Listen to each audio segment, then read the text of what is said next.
So I don't know if we've ever had a moment where criminal justice policy has been as much at a forefront as it is now. I mean, you have the discussion about the local system and Rikers Island and stop and frisk. You have questions about abuse in state prisons, and obviously you have, a discussion about sentencing at the federal level.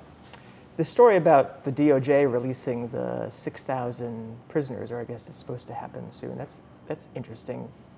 Do you know where that came from? And that's got to be one of the biggest mass releases the feds have ever done. It is, but what's strange about that story is the way it sort of became a story and how it's been packaged and presented. It's actually not really news. It's something that we knew was going to happen for a very long time. And so my thought when I first saw that was, why is this being presented in this way? And is it sort of almost designed to elicit a negative response among, from the people who actually leaked it?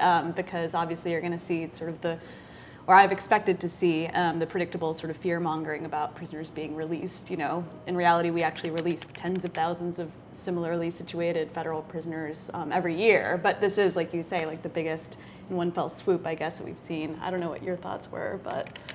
Well, one of the things that's interesting is that it keeps getting presented as this is Obama's release. Right. This is not Obama's release. This is something that the U.S. Congress authorized. I mean, the United States Sentencing Commission is a bipartisan panel. Right. Because obviously reentry is something people do talk about, and the lack of services and the fact that we expect people to instantly acclimate themselves.